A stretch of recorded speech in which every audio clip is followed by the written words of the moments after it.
Hello everyone, my name is Santos Mejia, or CQB909, and today we'll get on to the video on how to make a homemade gas mask like this. This is a non-reusable one. I repeat, a non-reusable one. This one here is a reusable one. I sort of made my own modifications to a couple of the features on it. I'll make another video on how to make your own reusable gas mask.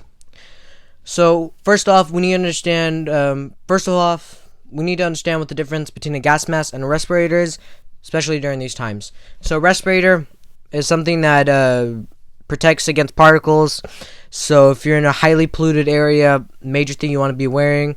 If you work in a lot of debris area like a warehouse or in a workshop, which is something you want to consider wearing if you're not wearing it already. Next, what a gas mask is, or a protective mask. So protective mask is used to cover a person's face to defend against chemical, biological, radiological, nuclear, and airborne agents. So anything that's in the air, like debris from a fallen building or volcano exploding. Any of those things, you would want a gas mask because it filters out those big particles and the smaller particles getting into your lungs. So today we're going to get on to making a non-reusable gas mask. We need to first off, the tools basically what you be needing and the materials on top of that. So two major tools is a box cutter like one of these. Doesn't have to be this fancy, just a box cutter in general. Scissors. These are meat scissors. No clue where I found these. Something pointy and sharp. A nail would work too. Those are major tools that you're going to need. Materials, you're going to need a Sharpie, duct tape, tin can or a can, coffee filters or cotton pads. This one is your decision. I prefer to get coffee pads or coffee filters because they do what they need to do. They do the exact thing that we need them to do, and that's to filter big particle things. Problem with these is that they restrict a lot of airflow, but again, they're very useful. Next thing is activated charcoal. Activated charcoal is a main component in a gas mask. The CDC classifies any protective mask or a gas mask is something that has a filter that has a main component called activated charcoal.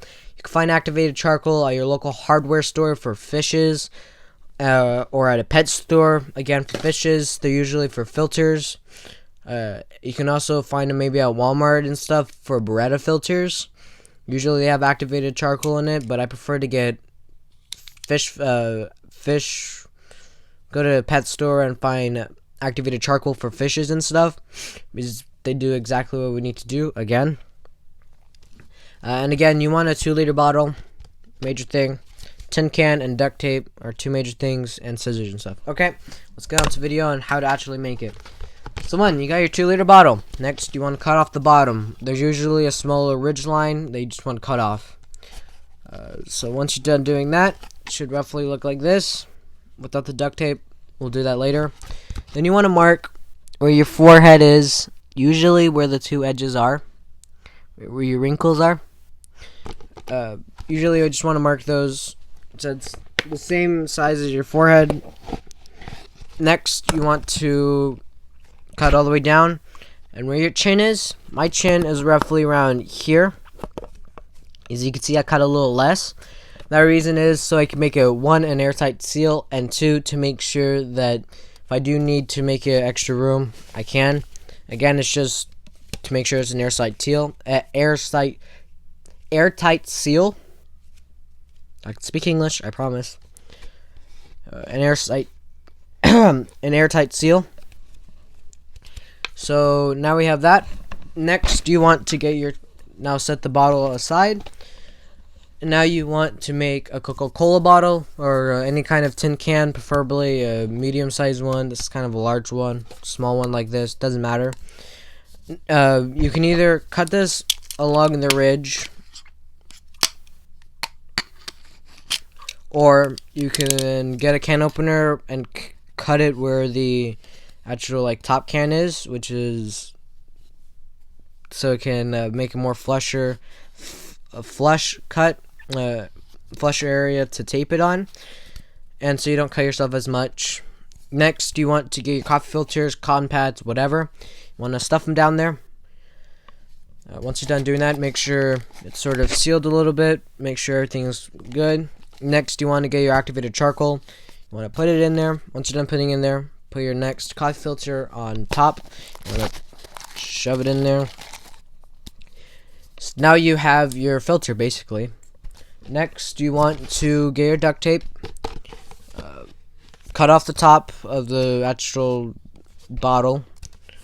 As you can see, it's open. And you want to sort of hold these together. I hold them like this, and I sort of tape this in patches. You kind of see. So now we have basically a gas mask.